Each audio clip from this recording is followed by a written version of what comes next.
la patria, damos inicio a la Comisión de Educación. Gracias. Señor secretario, ¿la cuenta? No hay cuenta, señor presidente. No tenemos cuenta que pagar. Voy a ofrecer varios. Yo tengo tres. Hay uno que quisiéramos consultarle al Ministerio sobre el efecto que tiene la reforma previsional en el pago de las remuneraciones.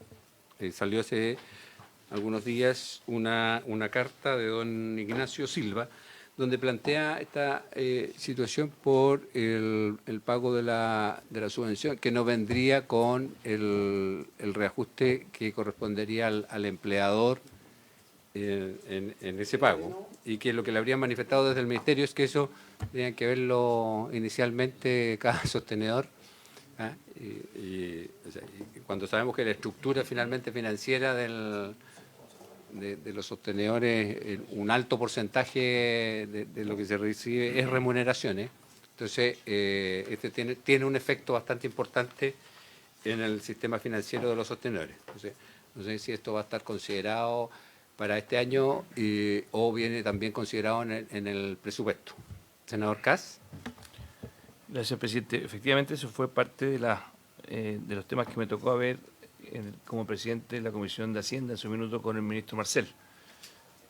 Y en la ley quedó explícito, y por eso, obviamente, preguntarle al ministro, y sería bueno también ahí hacer la consulta, si hay acuerdo de la Comisión directamente a también el ministro de Hacienda, porque el acuerdo que tomamos y que quedó plasmado en la ley de la nueva reforma de pensiones es que cada vez que se aumentara en un porcentaje la cotización de los trabajadores, tenía que ir de la mano con un aumento de la subvención para los sostenedores, porque lo contrario era finalmente aumentar o disminuir los recursos disponibles para los otros temas de educación. Entonces, muy válida su pregunta, presidente, y bueno, no sé si el ministro tiene alguna información o de frente preguntarle a Hacienda por qué eso no ha ocurrido. Gracias, senador Kass. El segundo punto que traía es referente al dictamen 75 de la Superintendencia de Educación. El de la Superintendencia. Es el que tiene que ver con los cobros y la cancelación de matrícula, exactamente.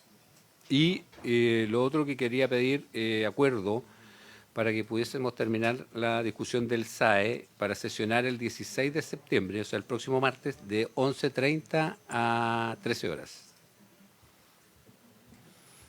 Porque el 16, recordemos que la sesión de sala va a ser de 2 a 6. ¿Mm? El martes de 2 a 6. No, el martes, o sea, la sesión de sala va a ser el martes 16 de 2 a 6 de la tarde. Entonces, lo que queremos es sesionar, que de hecho ya mandamos la citación, es el martes 16, la Comisión de Educación, de 11:30 a 13 horas para terminar la discusión del SAE. El 17 también. ¿Vamos a tener, no, solamente el martes? Lo que pasa es que el 17 hay un tema que tiene que ver con la organización del Congreso Nacional, donde los trabajadores normalmente celebran el 17 a contar del mediodía, por lo tanto se suspenden todas las actividades el día 17 para los parlamentarios. Y yo, para no contravenir, la idea sería terminar la discusión del SAE el día 16. ¿Sí les parece? Acordado. Ya está citada. Para validar mi citación. Bien. Ministro. ¿El señor Kass? Sino sobre el segundo punto que usted planteó, esta circular de la Super, que a mí me parece bien curioso que la Super tenga la facultad de hacer algo que me parece que es materia de ley. Porque si tenemos un sistema de financiamiento compartido, que además se suponía que iba a ir desapareciendo en la medida que aumentara la subvención, pero todavía no ha desaparecido porque la subvención no ha aumentado al nivel para poder hacerlo desaparecer, que la super venga a decir que obligatoriamente alguien puede simplemente no pagar y seguir con la matrícula, me parece que es ir por encima de la ley. Entonces, yo...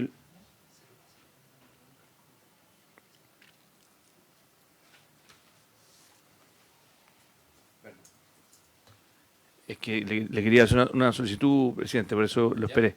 Que en el fondo me parece extremadamente grave que la super esté actuando como si fuese el Congreso.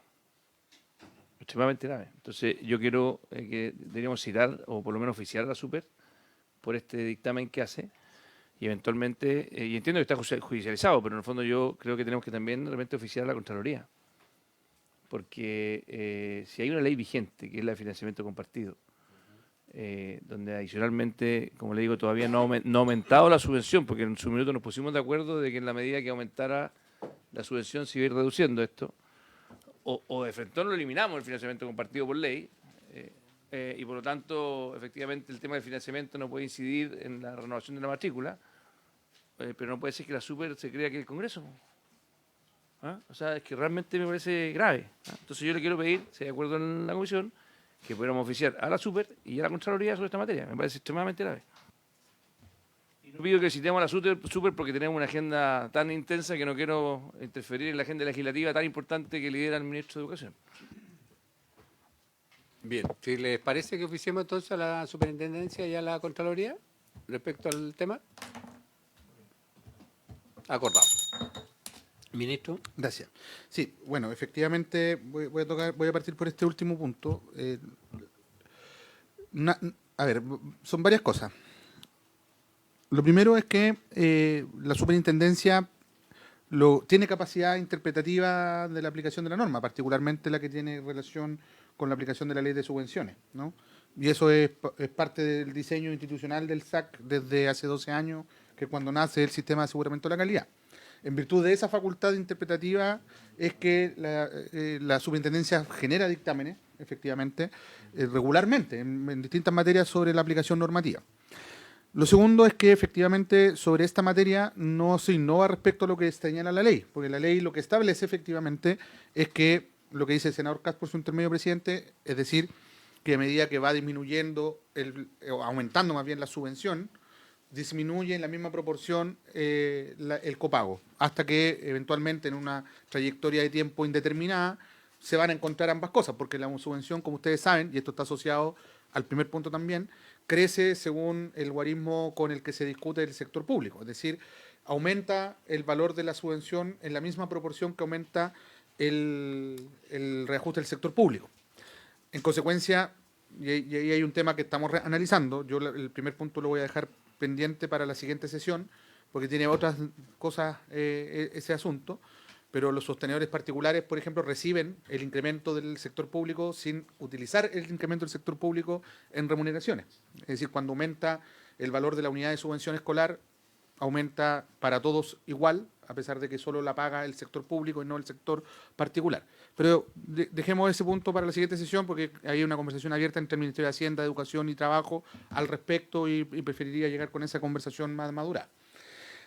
Volviendo al dictamen, lo que dice la superintendencia es algo que también señala la ley, y es que cuando existen condiciones sobrevinientes en un estudiante, no se le puede interrumpir el derecho a la educación durante el periodo en el que está, es cierto, estudiando. Y lo que ha señalado tribunales, además, porque esto se ha judicializado, y esto es alinear finalmente la interpretación con también lo que dice la ley y lo que dicen tribunales, es que cuando existen situaciones de renovación de matrícula asociadas a un cambio en la situación socioeconómica del estudiante, habida cuenta de que el Estado financia en gran parte ese establecimiento educacional y la especial protección del derecho a la educación, es que efectivamente en esos casos particulares, no en todos, no es factible como terminar la matrícula, cancelar la matrícula, no permitir la renovación de la matrícula. Esto tiene relación exclusivamente con condiciones socioeconómicas que han cambiado y que son demostrables fehacientemente, no por la razón en que las familias han dejado de pagar porque dejaron de pagar nomás. Es decir, no se faculta a las personas dejar de pagar el copago arbitrariamente y continuar estudiando. Solo se permite, en este caso, la interpretación a la que se llega es permitir a las personas que han tenido un cambio en la situación socioeconómica no interrumpir la trayectoria educativa del estudiante donde la ha hecho mayoritariamente, ¿no? Buscando esto justamente amparado en lo establecido en la ley de subvenciones y en la ley de inclusión respecto al resguardo del derecho a la educación. Por lo tanto, estamos hablando primero no de un criterio amplio en el sentido de que se faculta a las personas a dejar de pagar. Total, a todo evento van a continuar estudiando en el mismo establecimiento. Eso no está contenido ni en las sentencias judiciales, ni en el dictamen de la superintendencia, ni en la ley, ¿no? Sino que más bien en esos casos puntuales que realmente, no tengo el dato ahora, quizás en la misma solicitud se podría solicitar a la superintendencia cuál es la cantidad de casos relacionados a ese caso, a cambios de situación socioeconómica, pero son pequeños, ¿no? Son pocos los casos. Por tanto, no habría espacio primero para una masificación de una acción de estas características que ponga en riesgo la viabilidad financiera de los sostenedores. Y por otro lado, no se está vulnerando la ley en el sentido de permitir que las personas dejen de pagar por cualquier razón, sino que más bien lo que se hace es tener en consideración la norma que establece justamente que por cambios socioeconómicos las personas no vean interrumpido el derecho a la educación de sus hijos. Eso. Gracias, ministro. Senador Kass. Sí, yo agradezco la aclaración del ministro y yo comparto el fondo de cuando hay un estudiante que pueda tener una situación de emergencia, alguna contingencia que no permita que pueda pagar la matrícula, pueda tener ayuda. La pregunta es, ¿quién le tiene que entregar esa ayuda? Y yo asumo que el ministro estará de acuerdo conmigo de que tiene que entregarla el Estado. O sea, en el fondo, así como con un colegio como los SLEP o como en un colegio antiguamente municipal, el Estado tiene espalda, pero no puede ser que un sostenedor sea el que tiene que planificar, de repente que se genere un incentivo perverso, a que incluso hoy en día sabe que si yo demuestro que mi situación está difícil, porque muchas familias están difíciles, no son pocas, son muchas las que están difíciles, hoy día para llegar a fin de mes en el país se ha hecho muy complejo, particularmente por la inflación que ha azotado al país en los últimos años, eso no debiera corresponder a que ese vacío de financiamiento, que es legítimo que puede tener y duro que tiene la familia, lo tenga que asumir el sostenedor. Eso lo tiene que asumir el Estado. Entonces, el problema que tenemos acá es que, ¿por qué no existe una acción del parte del Ministerio de Educación para que casos como eso tengan alguna ventanilla única y no traspasarle ese conflicto al sostenedor? El colegio particular solucionado, que lo que tiene que hacer el sostenedor es dar buena calidad de la educación, tiene que asegurarse que los recursos puedan financiar el funcionamiento como corresponde. Entonces, yo sinceramente creo que aquí requiere de que la super, si es que se va a meter en este tema, ojalá levante la necesidad de hacer cambios legales eventualmente, pero no endosarle la responsabilidad al colegio particular subvencionado, que tiene financiamiento compartido, generando probablemente una conflictividad al interior del colegio que no debe ser fácil, porque ¿quién determina? ¿Por qué tengo que endosar el que determina esa crisis a un ente que eventualmente además tiene un conflicto que tiene que financiar las cuentas? Entonces lo ponen contra la espada de la pared frente a la necesidad legítima de la familia que necesita ayuda y la necesidad de poder pagar los sueldos también de fin de mes de los profesores, que son más del 80% de los costos de un colegio. Entonces, yo creo que aquí no está bien diseñado el proceso, presidente, y por eso ratifico la necesidad de oficiar a ambos. Sí, yo creo que es súper importante lo que plantea el senador Kass. Yo entiendo los argumentos del ministro, pero cuando también en todos los sistemas las señales son importantes. Entonces, cuando hay una señal que va en una línea, es como cuando se dijo y se publicitó que se iba a poner fin al CAE, que había una condonación universal. Todos vimos que el efecto fue que aumentó, en el fondo, la cantidad de gente que hoy día no está pagando. Entonces, eso es importante también señalarlo, que la señal que manda la superintendencia es bastante... tiene diferentes interpretaciones en la ciudadanía. Y en esto sabemos que hay algunos que también se aprovechan del sistema para definitivamente no pagar algo a lo que se comprometen.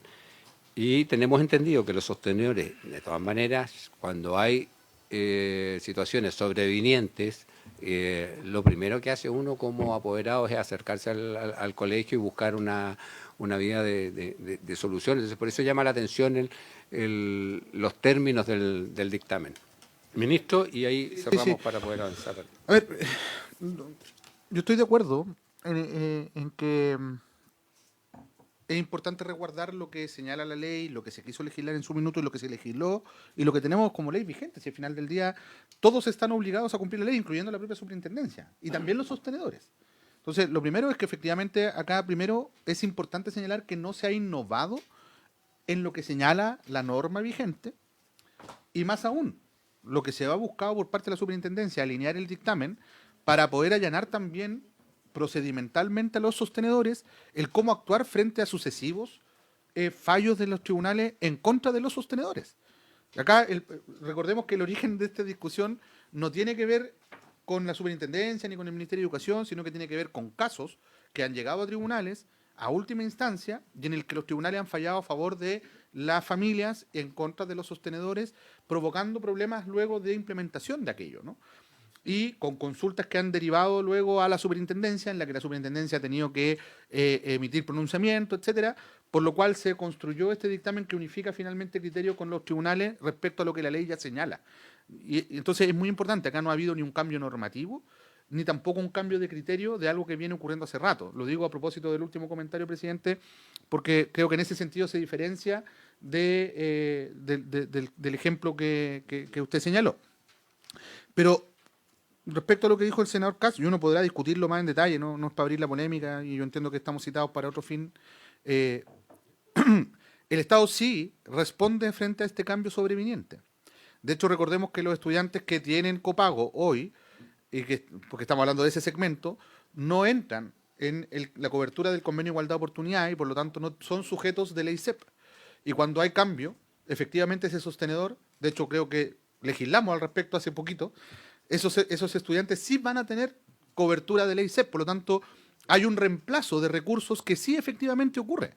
Entonces yo creo que hay que mirar esto en perspectiva, desapasionar un poco la conversación, porque yo entiendo los resquemores que ha generado en algunos sostenedores, pero primero, no es algo nuevo. Segundo, no es algo distinto a lo que señala la ley. Tercero, no es distinto a lo que han sentenciado los tribunales. Se unifica criterio, por tanto. Y en cuarto lugar, y es lo más relevante a propósito del punto del senador Kass, y que yo lo comparto, no es que haya un desamparo desde el punto de vista de los recursos. Si el estudiante cambió su situación socioeconómica y pasó a ser un estudiante vulnerable, efectivamente va a estar cubierto por la ley CEP y por lo tanto van a haber nuevos recursos al sostenedor.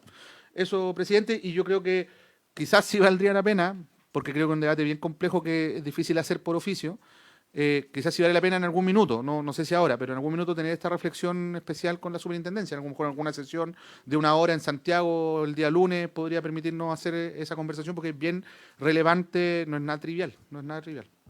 Presidente. Senador Kass.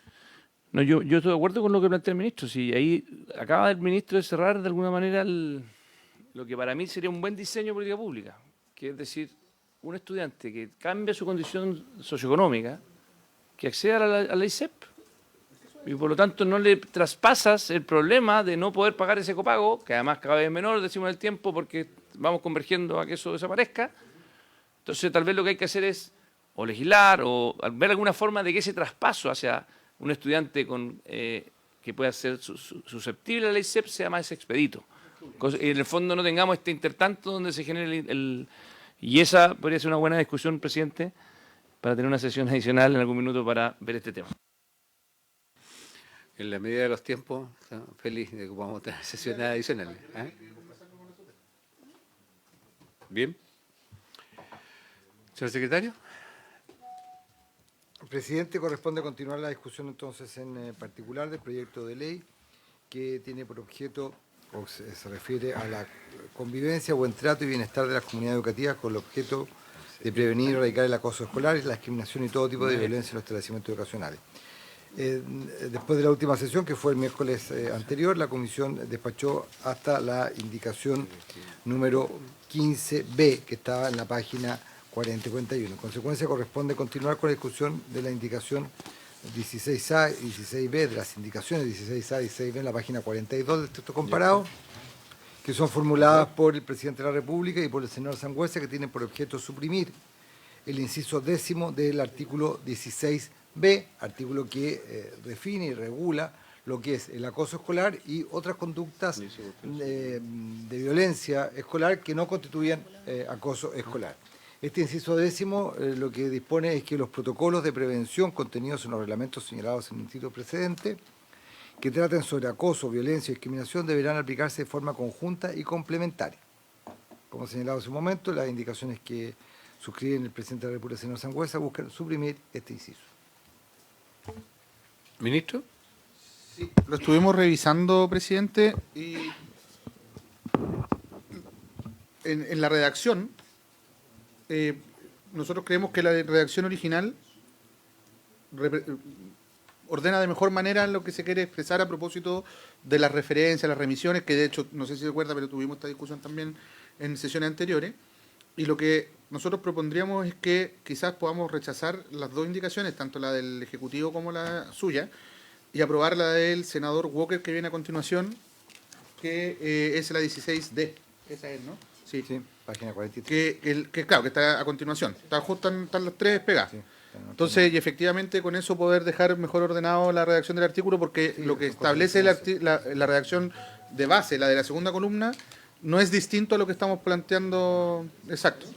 Sí, presidente, si me permite, en relación con lo que plantea el ministro, la única advertencia que puede hacer la Secretaría es que la indicación 16D del senador Walker se refiere a otro inciso, que es el inciso siguiente, el 11º, que ahí hay indicaciones también, la 16C, la 16D del presidente de la República y del senador Sangüesa, muy similares, que tienen por objeto establecer una regulación especial para aquellas personas que detentan rango de autoridad en el establecimiento educacional, desde el punto de vista que ellos tengan que asumir una determinada función en materia de acciones formativas para la igualdad y la no discriminación. Son cosas distintas en concepto de la Secretaría, pero son estos protocolos, aplicación conjunta, que es lo que dice la norma, los protocolos de prevención deben aplicarse de manera conjunta con lo que dice el inciso final, el inciso que ha planteado.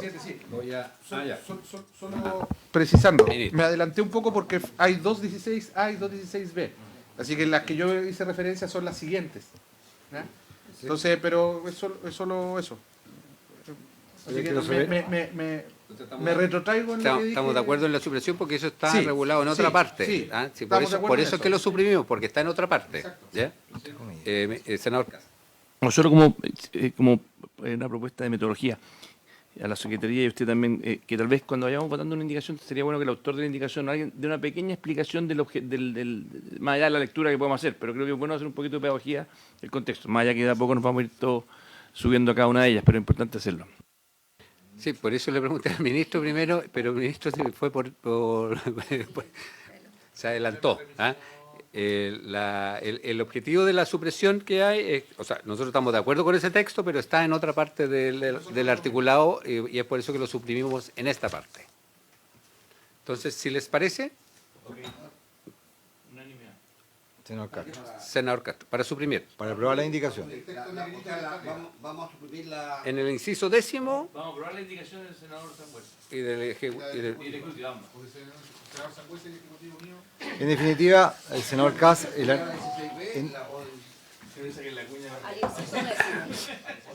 Es lo que está al inicio en la página 42, Eso, donde dice inciso 10. esa norma, dice, o sea, la senador Castro, 16B. no queda. 16A y 16B son iguales. Son iguales, ok. Ya. ¿Ya? O sea, estaríamos aprobando la... Exacto, ya, estaríamos ok. aprobando. Perfecto. Para La suprimir supresión. ese inciso 10 en el artículo 16B. Ahí puede haber un Ah, motivo vale, de ya. confusión, porque es No. en el artículo 16B, indicación 16A y 16B. Vale, ya, ok. Vale. Luego, a continuación, hay un... Pero ¿eso ya está aprobado entonces? Aprobado Está aprobado. sí. Luego vienen las indicaciones que un poco se refirió el ministro, tres indicaciones, la 16B, la 16, que son otras letras, pero lo voy a mantener la identificación así para efectos del comparado. La 16B, la 16C y la 16D del presidente de la República, el senador Sangüesa y el senador Walker. Estas indicaciones se refieren al inciso siguiente, el 11º, que intenta regular el tema de las acciones, cuando las acciones de acoso escolar y de agresión contra la integridad física o psíquica de los estudiantes que no constituyen acoso escolar tienen una connotación o una motivación discriminatoria, el establecimiento de adoptar medidas formativas que promuevan la igualdad y no discriminación. Esa es básicamente la norma básica. El 16B, la 16C, me refiero a los dos primeros, tiene por finalidad referir de que esa necesidad de adoptar medidas formativas de igualdad y no discriminación en el caso de los integrantes de la comunidad educativa, que sean personas con autoridad, como directores, profesores, asistentes de educación, u otros adultos de la comunidad que también tengan esa lógica de ser autoridades dentro del establecimiento educacional, ellos tengan que necesariamente ser más exigidos en la implementación de estas medidas de formación para la igualdad y la no discriminación. Esas son las indicaciones 16B y 16C. Luego viene la indicación del senador Walker, que con una reacción distinta, pero ya ahí incorporan la necesidad de que el establecimiento promueva la capacitación de las personas que tentan estas posiciones de autoridad y hayan incurrido en estas conductas con el objeto de precisamente lo mismo, promover la igualdad y la no discriminación. Ahí, en consecuencia, lo que agrega la indicación del senador Walker es la capacitación de estas personas que tienen un rol diferente en los establecimientos educacionales. Sí, yo ahí tengo una duda, porque las indicaciones que presentamos y que son similares en el objetivo con el Ejecutivo, que en la que estamos de acuerdo sin estar de acuerdo, son más amplias. ¿Eh? A mí me da la impresión que la indicación del senador Walker restringe. Entonces, quisiera conocer la opinión del Ejecutivo, porque solamente la indicación del senador Walker lo que hace es que la circunscribe a las personas que tienen cargos directivos. ¿Eh? Porque dice, detenten posiciones de autoridad y hayan incurrido en dicha conducta. En el fondo es solamente a las autoridades. Y habla de capacitación y no de formación. Entonces, ahí tengo Presidente, solamente si me permite, una precisión. Sí, claro. En la indicación del senador Walker es un agregado. Es adicionalmente a lo que ya dice la norma, deberá hacerse lo que plantea la indicación. Es un agregado a continuación donde dice establecidas en la ley. Adicionalmente, una suerte de precisar una cuestión respecto a las personas que detentan autoridad, que a esas personas tienen que capacitárseles además.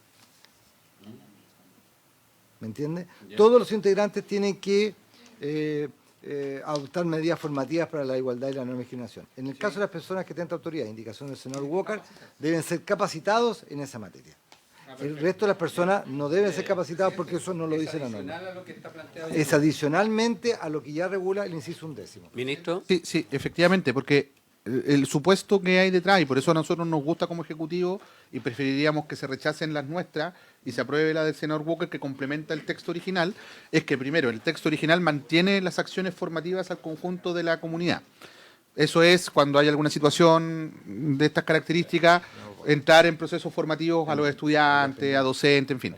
Pero a quienes ejercen roles directivos, quienes tienen estos roles diferentes que ha señalado el secretario, ellos requieren un proceso de capacitación laboral porque ellos tienen que aplicar normativa, tienen procedimientos, etcétera. Por eso es que es deseable ese complemento, ¿no? Perfecto. Entonces yo retiro. Te retira la 6C. Claro, el Ejecutivo tendría que rechazarse. Sí. Pero no se puede hacer adoptar ningún acuerdo, salvo el retiro de la indicación del senador Sangüesa. Además hay que dejarlas pendientes. ¿Cómo? Porque no hay quórum. No tenemos quórum. Esperemos que llegue el senador. Entonces usted retira la indicación 16 y la 16B y E quedan pendientes, pero ya está el acuerdo, de alguna forma. Tendría que rechazarse el Ejecutivo y aprobar la Sí. Pero están pendientes la votación de ambas, porque no se pueden hacer nada respecto a este tema. Y no sé qué hacemos, presidente.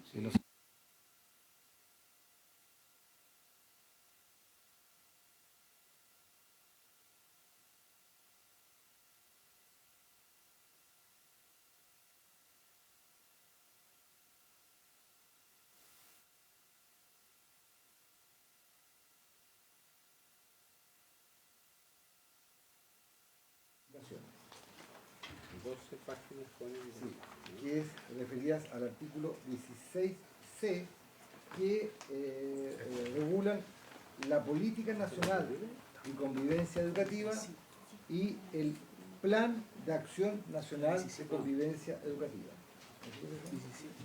Sí, yo voy a retirar la 17. La 17 la retira, perfecto. Sí.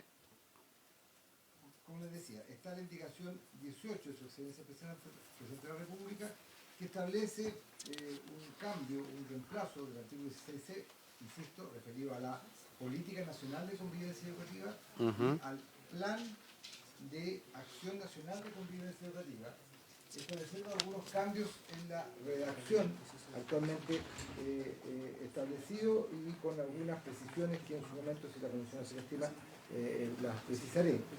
Porque después está, perdón, esa es la indicación, es la única indicación hasta la página 50. Si le parece, presidente, le noto cuáles son los cambios. Por favor. Bueno, en primer lugar, se mantiene la idea de que es el Ministerio de Educación, a través de la Subsecretaría de Educación, la que elabora la política nacional de convivencia educativa. Y ahí se señala cuáles son los objetivos de esta política nacional de convivencia educativa. La primera innovación es que en el artículo 40, en la página 48, en la indicación del Ejecutivo, al final de ese primer Bienvenida, inciso, senadora Prost. se traslada de alguna manera la primera parte del inciso siguiente a este artículo y se coloca en el inciso primero, que es que la política contemplará objetivos, enfoques y dimensiones aplicables a los distintos niveles y modalidades educativas. Eso venía en el inciso siguiente, donde decía la política contemplará objetivos, enfoques y dimensiones, y ahí enumeraba, o más bien dicho, definía los niveles educativos, la particular y la escolar.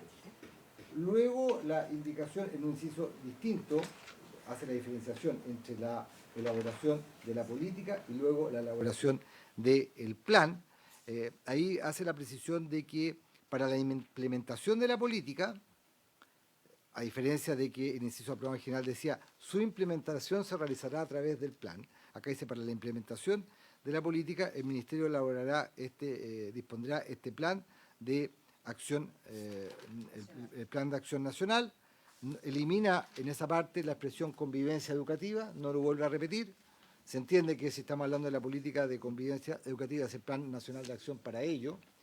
Y ahí, en el inciso que estaba aprobado en general, se hacía una reiteración en el sentido que tanto la política como el plan eran elaborados por la Subsecretaría de Educación. Eso está en la norma implícito, esa fórmula que se utiliza. Y luego, en la página siguiente, en lo que se refería a quienes iban a efectuar la coordinación y la ejecución de este plan, se hablaba de la subsecretaría con los órganos que integran el Sistema Nacional de Aseguramiento de la Calidad de Educación. En la indicación se mantiene eso, pero se prefiere precisar otros órganos, como son la Junta Nacional de Auxilio Escolar y Becas, la Dirección de Educación Pública y agrega cualquier otra entidad pública que resulte pertinente de conformidad a las materias de su competencia.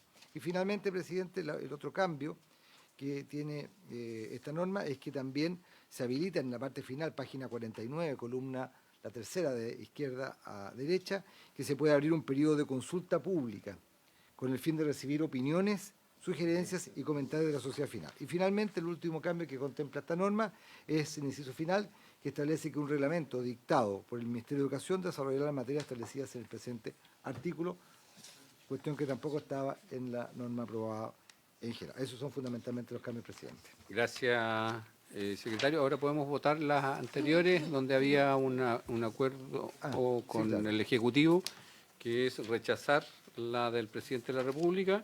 Página 42, senadora Proboste, y página 43. Y vamos a aprobar la del senador Walker. ¿Te parece? En un acto de fe. ¿Sacrificio o fe? Sacrificio. ¿En votación? En votación la indicación, senador, la indicación entonces, primero la indicación en 6B, porque esa es distinto. Ya. Para rechazar. En 6B, el acuerdo de la comisión es rechazar la indicación y la 16C, aprobarla. ¿Lo ratifica? Senadora Proboste, rechaza la indicación en 6B, aprueba la 16C. Presidente. Entonces, la 16E B se rechaza 3-0 y la 16E se aprueba 3-0. Esto es Castro, Proboste, Sangüesa. Perfecto. Luego entonces queda subsistir o hay que referirse a la indicación 18, que va de la página 47 a la página 50. Este artículo es bien importante porque en el fondo hace la interacción entre varias. Entonces ahí le pediría si lo pudiese aclarar para la historia fidedigna de la ley. Bueno, sí, lo primero, efectivamente, es un artículo que es bien clave porque mandata finalmente la creación de la política nacional, que por cierto, es importante aclarar, no es nueva. O sea, la política nacional se viene haciendo hace ya hartas, ¿cuántos son? Desde el 2002. 2002. O sea, llevamos más de 2 décadas de política nacional. La última actualización fue el año 2024 y de alguna manera también establece una estructura con flujos, la gobernanza, el involucramiento de la institucionalidad que participa de la elaboración también de esto y más importante creo yo, porque hoy día es una política, es que se establece primero con rango legal y en segundo lugar se constituye un reglamento que va a también normar otros aspectos procedimentales que no son triviales. Esto es bueno, presidente, porque así como lo hemos hecho en otros ámbitos en educación, es prudente que elementos tan relevantes como la orientación que se le entrega al sistema en materia de políticas nacionales tenga esta perspectiva de Estado, ¿no? Que sean de más largo plazo, que tengan mecanismos de evaluación, que participe la institucionalidad en su confección y no sea solo la autoridad de turno la que decide cuál es el carácter que tiene esta. Por lo tanto, nosotros creemos que efectivamente es una norma que viene cerrando bien lo que se ha estado haciendo y que creo que ha funcionado por lo demás, ¿no? La política nacional, de hecho, tuvo un cambio de enfoque en este último periodo, el 2024, porque pasamos de la política nacional de convivencia escolar a la política nacional de convivencia educativa, en la perspectiva de incluir la trayectoria completa desde la sala cuna en adelante, afectando también al sector parvulario, y también bajo una premisa que es nueva en la aproximación a los temas de convivencia respecto a cuando se había formulado la primera política, y es que la convivencia es un aprendizaje, por lo tanto algo que se puede aprender a ejercer bien o mal, dependiendo de cómo se aproximan estos temas. Entonces, finalmente nosotros podemos dejarle también un flujo de cómo funciona o cómo ha funcionado hasta ahora, cómo estamos pensando y cómo estaría quedando la norma para que pueda quizás reproducirse y entregarse a los parlamentarios, a los senadores. De hecho, tenemos copias. De modo tal que aquí quede mucho más claro también el cómo va a operar cada parte del sistema. Senador. Es que es importante, efectivamente.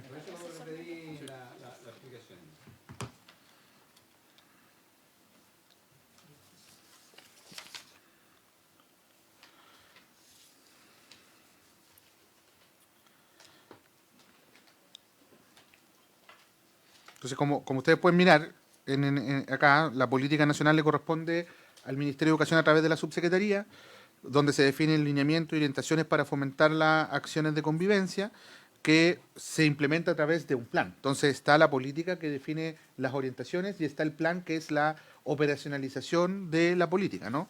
Con categorías, medidas, metas. Entonces también el sistema va a ir pudiendo medir cómo va avanzando en el cumplimiento de los objetivos que se propone la política a través de su plan de acción, ¿no? Y evidentemente esto implica también un involucramiento de otra institucionalidad, no solamente el Ministerio respecto a difundir las orientaciones, hacerlas llegar al sistema, sino también a la Agencia de la Calidad sobre cómo se está evaluando los estándares. Yo recordar también que en el marco de la formulación de las otras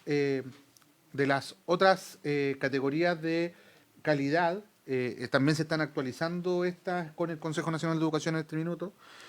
También en la superintendencia va a tener una participación, sobre todo lo que tiene que ver con los procesos de conciliación, lo que hemos creado en esta misma ley, que tiene que ver con las áreas de solución colaborativa de conflictos, etcétera, etcétera. Por lo tanto, todo esto está medido con indicadores, con cifras que van organizando y ordenando los avances. Por otro lado, esto se relaciona, o sea, los lineamientos que vienen del plan se relaciona con los planes de gestión de la convivencia educativa, ¿cierto?, que aborda temas mínimos como la coordinación interna de los establecimientos educacionales, los procesos de difusión e información, los temas de bienestar y salud mental, gestión de conflicto, entre otros. Y por otro lado, esto tiene que expresarse en las acciones que van a organizarse en los reglamentos internos, que también establecen acciones en los reglamentos respecto a prevención, promoción, derechos, deberes, instancias de participación, entre otras cosas, ¿no? Y los procesos de actualización son procesos participativos donde cada establecimiento también va a tener sus propias etapas y actividades que correspondan. Entonces, este flujograma queda expresado de alguna manera cómo va a operar la formulación de la política, pero también cómo impacta en distintas líneas y en distintos niveles de la estructura del sistema educativo.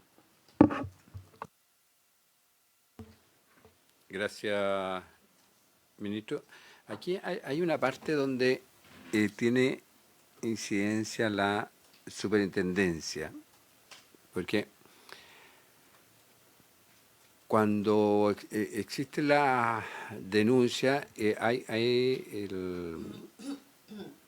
hay una acción que se hace, que pueden hacer los apoderados en la superintendencia. Entonces, muchas veces ocurre que los establecimientos como que quedan, como no se les revisa en el fondo el plan que tiene previamente, ¿ah? Que eso es algo que ocurre en trabajo, digamos, en la dirección del trabajo, cuando uno el reglamento interno primero lo valida dentro de la dirección del trabajo y después lo tiene entonces ha ocurrido que a veces no la superintendencia cuestiona finalmente el plan, pero ya en la etapa sancionatoria y no previa, ¿eh? Entonces ese es un reglamento. Eso está contemplado aquí en este flujo, que exista como el chequeo por parte de la superintendencia, de manera de que no lleguemos a la etapa sancionatoria sin haber revisado antes el proceso. Me da la palabra Juan Pailán, nuestro abogado. Por eso tendríamos que empezar a validarlo. Vamos a hacer una excepción hoy día. Presidente, por su intermedio, en los artículos transitorios del proyecto de ley se establece un plazo de vacancia, por supuesto, de la ley para su implementación y también capacitaciones por parte de la superintendencia con el objeto de difundir y capacitar a los establecimientos educacionales en estas materias. Es un artículo transitorio que vamos a llegar en su debido momento probablemente a revisarlo. Sí, pero ese artículo habla de la capacitación, ¿ah? Que es diferente que cuando yo tengo el plan elaborado, pueda tener una validación por parte de la superintendencia y no venga en el proceso, después de una investigación, que me digan, no sabe qué, en su plan debió haber contemplado esto y no está. No sé si allá está pidiendo la palabra. Gracias, presidente. Si entiendo bien su pregunta, es algo que es frecuente encontrarse en la jurisprudencia de la Corte Suprema en materia de recursos de protección. Particularmente porque en los exámenes que hace la Corte Suprema se aplica el criterio que usted señala, es decir, exige que la superintendencia, o sea, que el colegio haya aplicado el protocolo interno que tiene validado previamente. Esa validación previa hoy día está en términos formales, no es un examen exhaustivo de fondo del protocolo, es un examen formal en donde se ve si cumple los estándares mínimos que debe tener un reglamento interno, porque es parte de la autonomía de cada sostenedor y cada establecimiento determinar cómo es que regula en concreto la materia. Ahora bien, el estándar general en la jurisprudencia hoy día hace un examen de si se aplicó o no lo que está establecido en el reglamento interno. Si la superintendencia hace un examen distinto, está excediendo su potestad sancionatoria y por lo tanto sería calificado como un acto ilegal. No es solo a través de recursos de protección, sino que es una jurisprudencia consistente también con los reclamos de ilegalidad, que son particularmente aquellos por los cuales los particulares objetan la legalidad de alguna actuación en concreto de la superintendencia, como sería el caso que usted señala.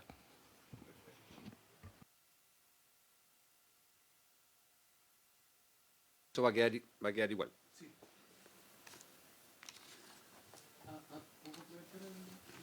¿Sí? Sí, es que tal vez esto permite complementar un poco la lógica de la política y el Plan Nacional de Acción en y a su vez cómo esto interactúa con los instrumentos ya más particulares que desarrolla cada establecimiento educacional. La política lo que busca son orientaciones y lineamientos generales hacia el sistema educativo, por eso tiene una duración más extensa. Los planes de acción, el plan de acción, en cambio, tiene una duración de 2 años, tiene objetivos precisos y metas concretas, se evalúan cada 2 años, y este plan de acción en concreto, como señala la norma, tiene el objetivo de garantizar la coordinación, eficacia y eficiencia de la actuación de servicios e instituciones públicas para el cumplimiento de los fines de la política. Entonces, tenemos la política nacional como el gran paraguas en materia de convivencia, que fija los objetivos y lineamientos generales. Luego, el Plan Nacional de Acción, que determina la manera en que se va a coordinar y cuáles son las acciones específicas que las instituciones públicas van a desarrollar para cumplir durante un periodo concreto de tiempo, 2 años, los objetivos de la política. Se evalúa cada 2 años, los planes se van actualizando y ahí se ve si se actualiza o no la política. Y los instrumentos que tienen los establecimientos, que los van a determinar de acuerdo a su autonomía, siempre respetando el marco de la ley y los objetivos generales que se determinan. Estos objetivos en ningún caso podrán transgredir aquellos principios que están establecidos por ley, por cierto, porque son instrumentos o actos normativos infralegales. Eso, presidente. Gracias. Gracias. Claro, el plan tiene una vigencia de 8 años, igual que la política, pero se evalúa cada 2 años. Y la política no se evalúa. Senador Castro. ¿Y qué pasa después de los 8 años? Se formula una nueva política. Hay una nueva... ya. ¿Y estos seguimientos son tan rigurosos o son... alguien los revisa, le hacen más seguimiento aparte de la agencia de calidad? Porque igual uno espera que, como son políticas que deberían ser muy efectivas para tener un buen resultado, porque caso contrario, si no son muy efectivas, nunca van a tener un buen resultado. ¿Presidente? ¿Ministro?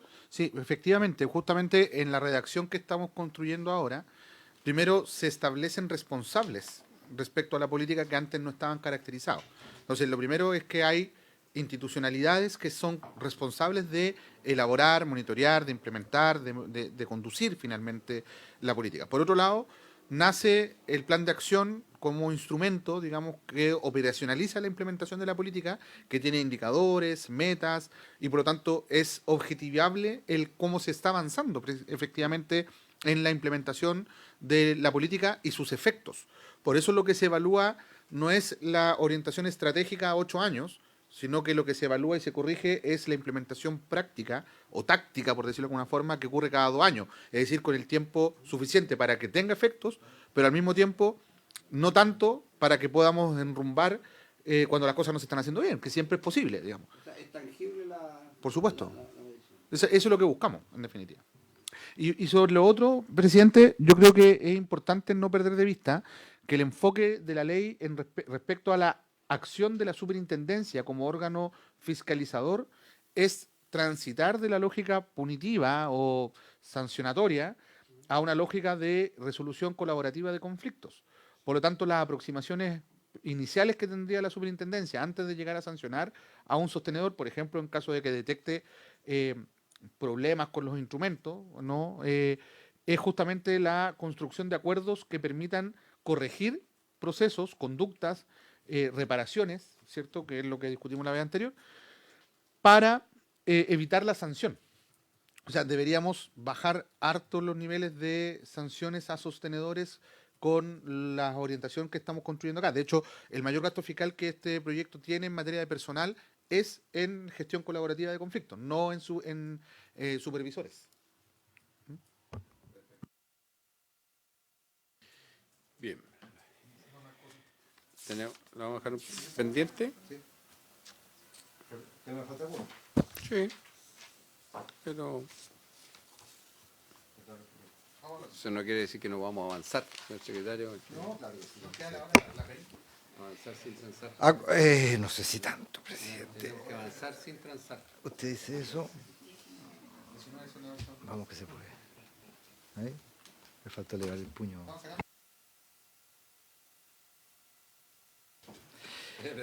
Presidente, en la página 51 hasta la página 58 figuran las indicaciones referidas al artículo 16D. Este artículo 16D, perdón, en el texto aprobado en general por el Senado, se refiere al plan de gestión de convivencia educativa, ahora que este es un deber de los establecimientos educacionales. Acá ya no hay intervención directa del Ministerio ni de la Subsecretaría, sino que son los establecimientos educacionales los encargados de contar con este plan de gestión de convivencia educativa. Acá, como le decía, Presidente, hace un momento, hay varias indicaciones, desde la indicación 19 hasta la 23A.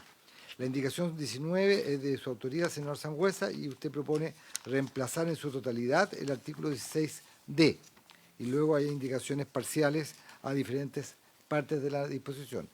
Veríamos primero la indicación 19 de su autoría, ya que es un reemplazo completo. Ya. En relación con lo que está aprobado en general, la redacción es distinta y parte diciendo que los establecimientos educacionales deberán elaborar sus protocolos y reglamentos de convivencia en conformidad con su proyecto educativo institucional y la normativa educacional vigente. Y luego dispone que cada establecimiento contará con un coordinador de convivencia educativa, el que tendrá a su cargo la dictación e implementación de un plan para gestionar la convivencia educativa y la erradicación de toda forma de violencia escolar. Luego, en virtud de lo que redacta el inciso primero, la indicación plantea que los planes de gestión de la convivencia educativa tendrán por objetivo promover la buena convivencia en todos los ámbitos del contexto educativo, a diferencia, como lo hacía la norma aprobada en general, que decía que tenía por objeto promover la convivencia, el buen trato y la erradicación de toda forma de violencia. Usted solamente lo refiere al contexto educativo y luego que las acciones para esta buena convivencia escolar tienen por objeto promover el buen trato, la mitigación y erradicación de todo acto de violencia, acoso y discriminación entre integrantes de la comunidad educativa. Solamente una redacción distinta como se puede ver. Y luego agrega que de la misma manera deberán establecer estos planes aquellas acciones destinadas a la gestión colaborativa de conflictos, tales como mediación, conciliación, entre otras, así como también políticas de sensibilización sobre la responsabilidad digital, desarrollo socioemocional, salud mental y la prevención de factores de riesgo.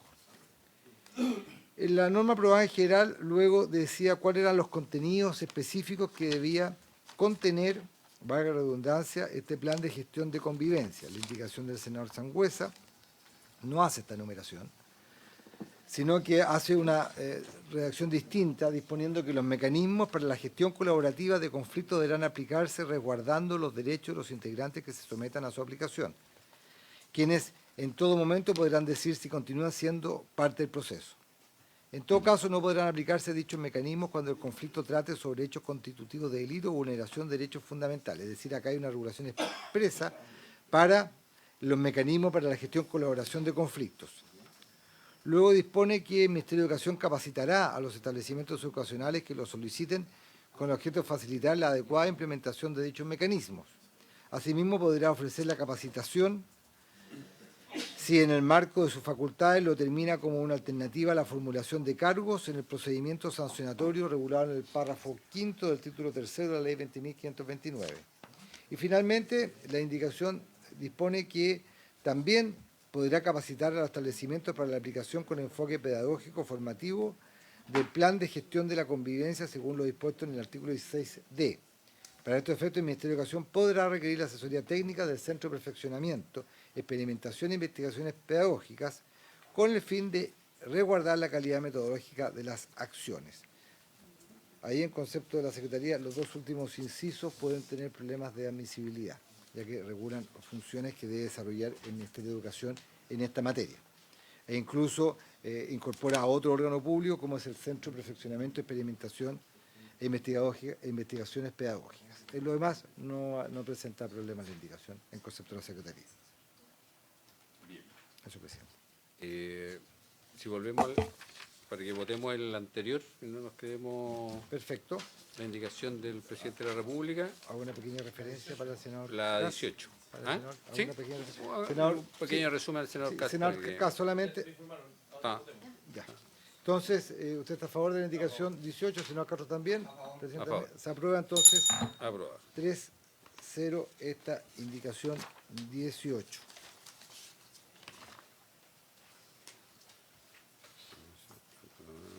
Entonces estamos en la indicación 19, página 51. Senador Kass, no sé si dijo su asesor, también hay indicaciones particulares a la norma del artículo 16D. Se le dio lectura y se trataron de destacar las distinciones. En la indicación 19 del senador Sangüesa, que hace un reemplazo integral del artículo 16D. Sí. No, todavía no estamos. Gracias, senador. Lo que pasa es que lo que nosotros hacemos, más que tener un listado taxativo, los principios y la política son exactamente los mismos que los que plantea la propuesta del presidente de la República. Pero, en el fondo, hacemos que para esa elaboración exista la libertad dentro de los propios establecimientos educacionales en el cómo hacerlo. ¿Presidente? Ministro. A ver, yo tengo una serie de observaciones al artículo o a la indicación propuesta que me parece relevante poner sobre la mesa y al final quiero hacer una propuesta. Lo primero es que en la indicación propuesta por usted, presidente, se señala que el coordinador es el que dicta el plan. Y en realidad eso es quitarle la atribución al director del establecimiento educacional. Y algo que hemos conversado harto respecto a cuál es el rol de los directores y creo que no sé si es lo que se busca. A nosotros nos parece que es algo que hay que revisar un poco más en detalle porque le dejaríamos al coordinador de convivencia la responsabilidad de dictar el plan. Claro, o sea, efectivamente eso es algo que en los diseños institucionales siempre está en manos de los directores de los establecimientos educacionales. Entonces no sé si es algo deseable o es algo que hay que corregir. Segundo, la gestión colaborativa de conflicto. A ver, estamos traspasando para la norma aquellos aspectos que deberían ser parte del reglamento interno. Por otro lado, se establece también... Una consulta, ministro. Lo que pasa es que en la indicación que presentan ustedes, eso recaerá siempre, dice que la elaboración e implementación del plan de gestión de convivencia recaerá siempre en el equipo de convivencia educativa. Sí. No es en el director. Elaborar e implementar no es lo mismo que La implementación es de los equipos de convivencia. mandar la discusión. Pero la... ¿A dónde? Dice elaboración e implementación. Dice... Sí, no sé, eso está ok. Si el punto es que dictar tiene un mérito como el dictar el acto que va a Sí. disponer esto. cuya implementación será parte del equipo directivo. Sí, po. Presidente dice, de hecho, el instrumento la sanción del instrumento recaerá en el director del establecimiento educacional. En la última parte de la página 51, indicación 20A del presidente. Ahí tenía una duda yo profunda respecto al concepto de sanción que se interpreta aquí, porque sanción tiene varias interpretaciones. ¿Ah? Es cierto. Entonces, y que yo encontraba que era una contradicción que la elaboración y la implementación se la estuvieran dando al equipo de convivencia y que finalmente, si no se aplicaba eso, el que era sancionado era, Sí. era el director. Le Entonces, me voy a una propuesta directa, porque tengo más cosas, pero que... vamos por partes. No, digo para ir al final de la historia. Hagámonos un spoiler. Legislativo. ¿Por qué no dejamos pendiente este artículo y buscamos una redacción que nos permita, porque no es que estemos en contra a priori o que tengamos colisiones, sino que creo que la forma de aproximarnos puede ser más feliz que la que estamos proponiendo por separado. Entonces, busquemos una redacción que nos permita modificar la indicación suya, para eso se requiere acuerdo, necesitamos un plazo adicional de lo que conversamos ayer respecto a SAE, o sea, con un acuerdo de la comisión se podría modificar su propia indicación y aprobamos esas modificaciones claro, sin tener que abrir un plazo especial de indicaciones ni nada. Una consulta, presidente. Senador Castro. ¿Quién contrata al coordinador de convivencia? El sostenedor. ¿O el director? Que el Ah. director es el que contrata. Sí, está bien, está bien. En términos jurídicos es el sostenedor. Correcto, pero Ahora, el que ¿quién propone es su el jefe? nombre Es su jefe, es es el director. Entonces, por eso yo creo que hay que a ver, aquí le estamos dando facultades llamemos al coordinador de convivencia, en consecuencia que yo creo que la responsabilidad recae en el director con su equipo. Por eso yo creo que hay que cambiar la reacción. Correcto. Siempre el responsable final debería ser el director del establecimiento.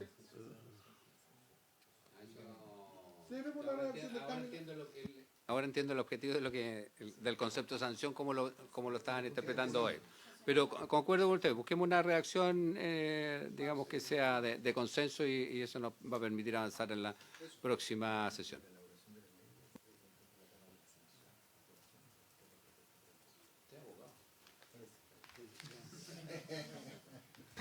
Bien, entonces seguimos. Presidente, entonces, de La acuerdo la dejamos esta- pendiente sí, para que tengamos una redacción de consenso. En consecuencia, presidente, en concepto de la Secretaría, también habría que dejar pendiente todas las indicaciones referidas al artículo 16D, porque el artículo 16D es el que está pendiente. El que está, pendiente. Y eso correcto. sería dejar ¿Sí? pendiente las indicaciones 19, 20, 20A, 20B, 20C, 20D, 21, 21A, 22, 23 y 23A. Es decir, las indicaciones que van desde la página 51 hasta la página 58. Hasta la página 58. ¿Me sigue, presidente? ¿Sí? Entonces, quedarían pendientes. Presidente, disculpe. Gracias. Solo para poder hacer más eficiente el trabajo posterior. Aún así, quizás nos interesa que podamos discutirlo en la comisión, las indicaciones pendientes, que yo entiendo que no se podrían votar porque es parte del mismo diseño, de modo tal que podamos tener claro hacia dónde aproximar el acuerdo de redacción posterior. Por ejemplo, parte de lo que yo tengo como observación tiene que ver con que se están suprimiendo contenidos mínimos del plan de gestión, o que no articula bien o no queda bien articulado el diseño de la política con los planes. O sea, hay temas técnicos que quizás vale la pena en las sucesiones de indicaciones que tenemos posterior, precisar para que luego los equipos puedan hacer su trabajo de mejor manera. Por ejemplo, está la eliminación de la política, pero que acabamos de votarla anteriormente. Correcto. Y campeón también. Yo lo sé.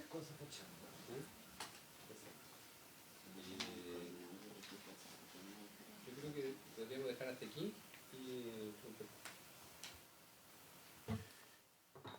Vamos a dejar hasta aquí y conversamos la coordinación de las redacciones y de los objetivos que perseguimos en cada redacción, porque al finalmente yo me doy cuenta que tenemos como el mismo objetivo, pero con diferencia en el...